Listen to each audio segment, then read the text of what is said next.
भैया कमाए गले सासाराम, भौजी चलावा है इंस्टाग्राम। भैया कमाए गले सासाराम, भौजी चलावो है इंस्टाग्राम। नाची नाची ढोरी देखावे सरेआम, नाची नाची ढोरी देखावे सरेआम। भैया कमाए गले सासाराम, भौजी चलावो है इंस्टाग्राम।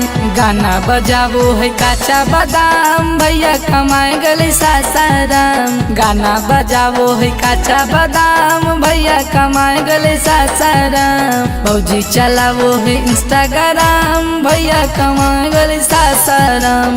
भौजी चलावो है इंस्टाग्राम, भैया कमाए गले सासाराम।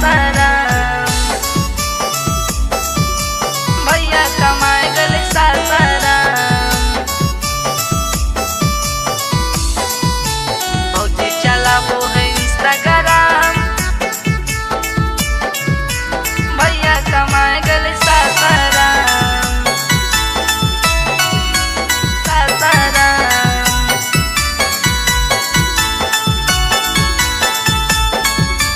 हे भगवान कैसन कल जुगा, कैसन कला जुगा, कैसन कला जुगा। मोबाइल पर देखाव है खोली के लुगा, खोली के लुगा हो, खोली के लुगा। हे भगवान कैसन कल जुगा, मोबाइल पर देखाव है खोली के लुगा। पूरा देखा दो है अपन गोदाम, पूरा देखा दो है अपन गोदाम। भैया कमाए गले सासाराम, भौजी चलावो है इंस्टाग्राम। गाना बजावो है काचा बादाम, भैया कमाए गले सासाराम। गाना बजावो है काचा बादाम, भैया कमाए गले सासाराम, सासाराम। भैया कमाए गले सासाराम, भौजी चलावो है इंस्टाग्राम।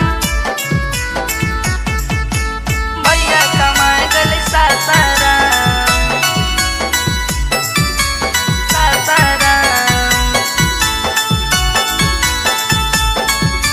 भौजी के फैन होले पूरा जमाना, पूरा जबाना हो, पूरा जबाना। चंदन गोपी के बनल कई दीवाना, बनल कई दीवाना, बनल कई दीवाना।